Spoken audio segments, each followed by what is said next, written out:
In this video, I will be demonstrating how to install a new seat cover on an ATV seat. You will notice that this seat is in good condition. That's because this is a new cover, but I will be removing and replacing this seat for demonstration purposes.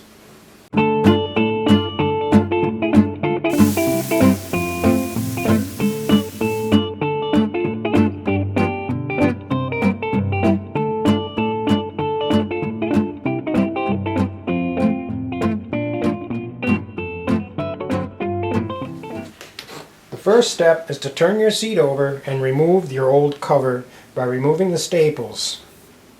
You may also want to remove any hardware that's on your seat.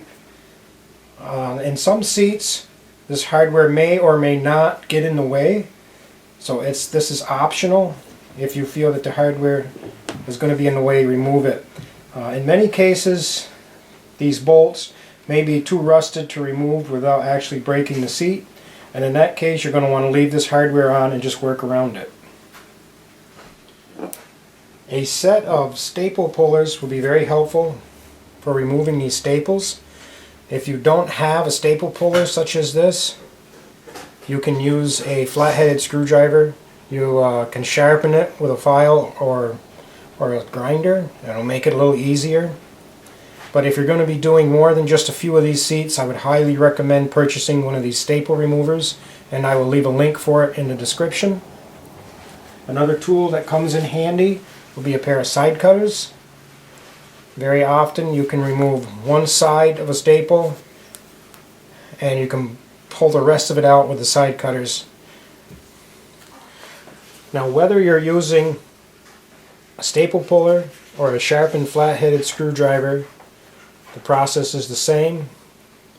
Get underneath the staple and pry it up. It may come right out like these do,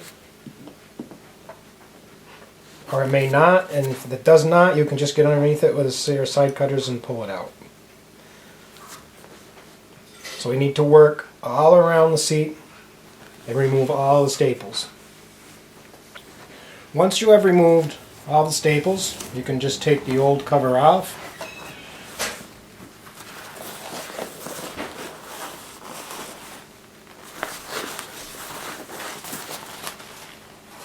Now you can see where this seat has had some repairs made to the foam.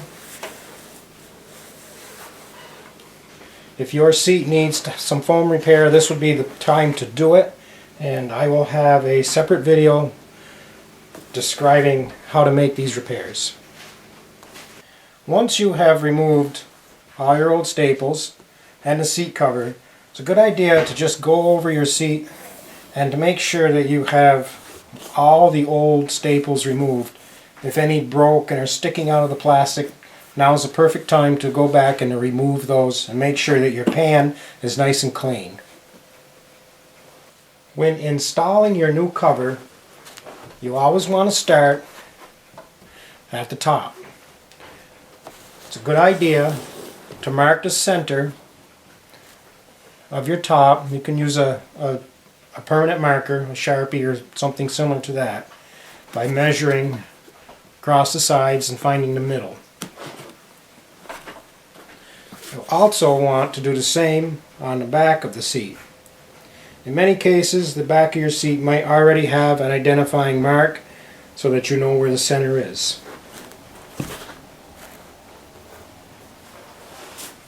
To take your new seat cover out of the package, you want to turn it over and check and see if it has been marked in the center.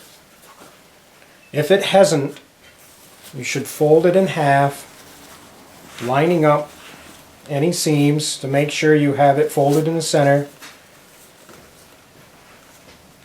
You can find the center and then you can mark it. You should do that on the front and the back. Starting in the front of the seat, you want to take the seam on the front of the cover. You want this seam here to go underneath the seat. You don't want that seam to be up on top of the foam. You want that to fold underneath so that it doesn't make a lump when you have it installed.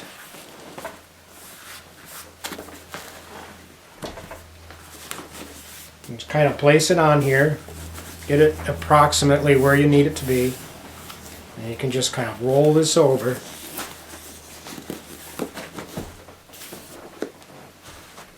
And then you can take down here on the corners and kind of roll them over on each side. We won't worry about the back until after we have the cover attached in the front. This is where we want to line up the center mark on the cover with the center mark on the seat pan. To fasten your cover to the seat pan, you're going to need a high quality staple gun. In my case, I'm using a Rainco pneumatic stapler. Any brand pneumatic stapler works. Also, an electric stapler works good. You may also get by with a hand stapler. Hand staplers are a little more difficult to function, and you might need the help of an assistant when using a hand stapler. When selecting the staples that you use, it's important that you select a staple that isn't too long that it will puncture through both the plastic, the foam, and your outer cover. I like to use an 1/8 inch long staple. That works real well with this kind of plastic. I also like to use a stainless steel staple. If you can find it, I would highly recommend stainless steel because they're so much more weatherproof than a conventional steel or even a galvanized staple. Once you have your cover over the front, you have your center marks lined up. Make sure that your seam is on the side of the plastic. You want that seam that shows on the other side to ride right at the top of your plastic. You don't want to pull it so tight that you pull that seam too far up. You want to get that aligned right with the top of your seat. You line up your centers.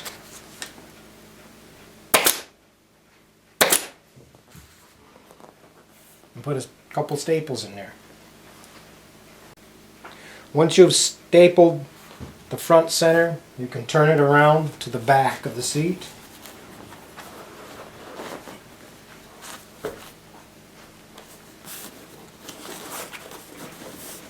Here we want to just kind of get this in place where approximately where we need it to be.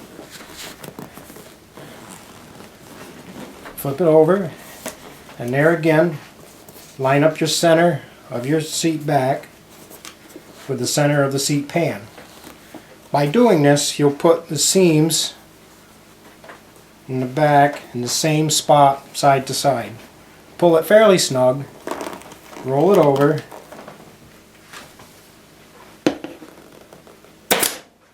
and put a couple staples. Once you have got your centers stapled in the front and the back, we can turn our attention to the sides. This is the side that comes down the front, and then this side here is the bottom. We want to stretch this cover around that corner like so, and then we're going to need to staple it here.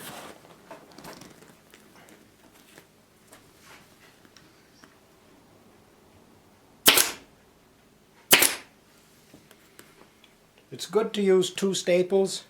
Very often if you only use 1, it's apt to tear out. So 2 is pretty beneficial. Once you get one corner done, we can move to the other side.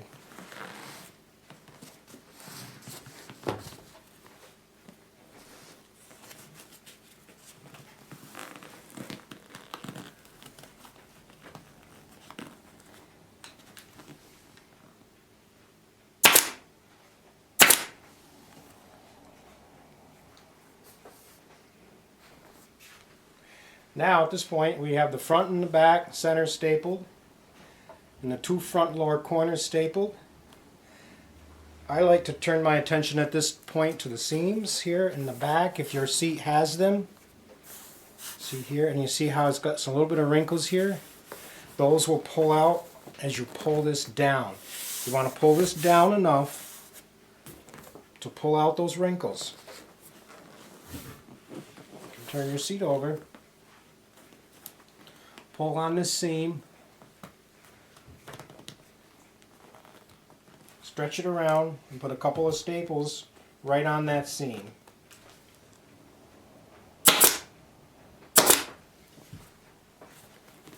Then we move to the other side and do the other seam.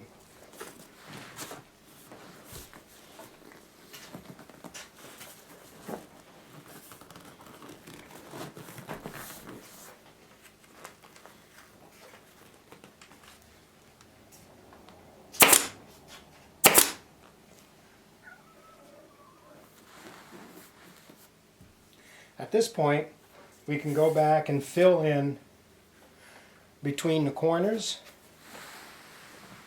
but we'll save the part in the front between the very top and the lower corners. We'll save that to last. The reason I like to save that to last is because sometimes you'll get a spot right up here where the vinyl doesn't quite fit tight to the foam, but we can tighten that up by pulling around on that seam that goes across the front. So at this point we can go back and fill in. I like to start in the center and work my way out.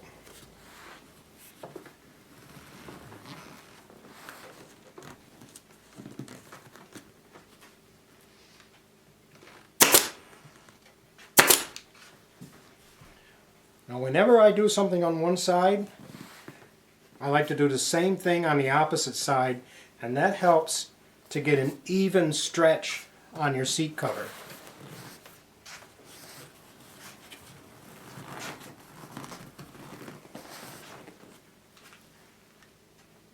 You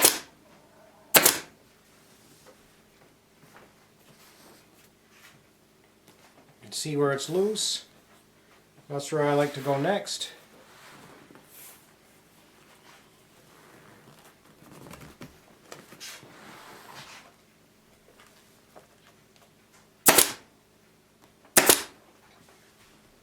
Same on the other side. In this case, we end up right where our hardware is. If you can't remove it, you're going to have to work around it. It's best to remove it if you can. I'm not removing it in this case for demonstration purposes, so I can show you how it's done if you're unable to remove that.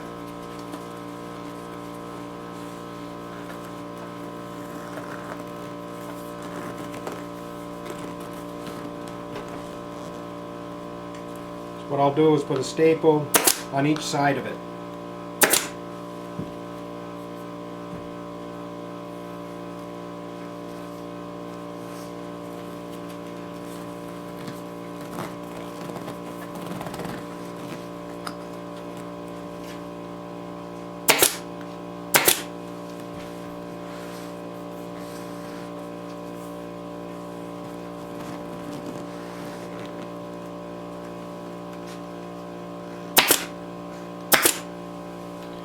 Now you just want to continue this procedure until you have this area between your rear seam and your front lower corner all filled in.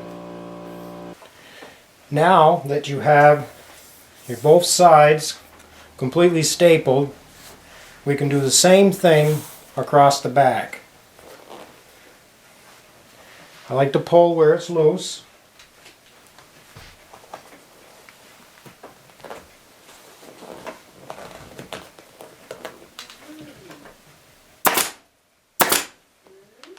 And there again, I do the same thing that I did up here. What I do on one side, I'll copy it exactly the same on the opposite side.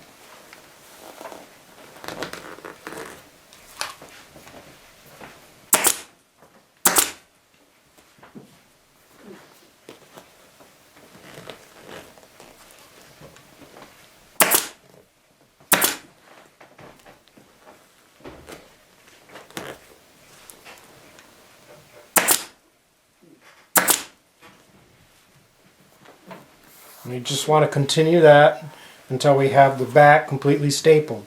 Make sure when you pull your vinyl that you don't have any wrinkles on the side that's going to show.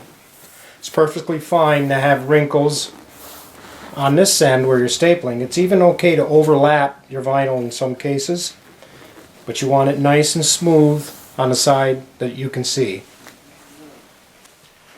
Now that we've stapled across both sides and the back, we can turn our attention to the front sides. When we do the front sides, we want to follow this seam here. This seam here, we want it to be right on the edge of the seat. It may be, in some cases, you'll have to pull this a little tighter. We try not to, but if you have to, you have to. What we want to do is get this vinyl right here so there's not a gap between the vinyl and the foam. In this case right now there's not a gap, so I don't have to pull this any extra. I can keep that seam right where I want it. Make sure your seam is up and it falls on the side of the plastic and doesn't get tucked underneath the new cover where it'll show.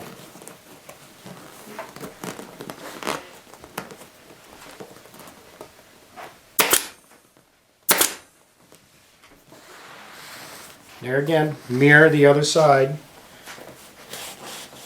You want to get that nice even stretch across the whole cover.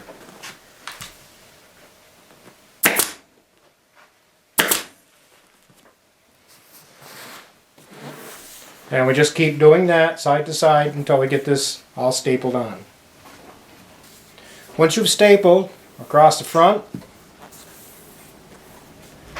you can trim off any excess vinyl that you might have. This cover, since it had already been installed once, I don't have any excess to trim. But if this was a virgin cover that had never been installed, more than likely you would have a little bit of excess, and now would be a good time to trim that off. You can also reinstall your hardware at this point if you took yours off. But that basically finishes it up. There we go. Now this instruction will work on any seat cover regardless of year, make, or model. They all pretty much follow the same routine. Thanks for watching, and good luck on your project.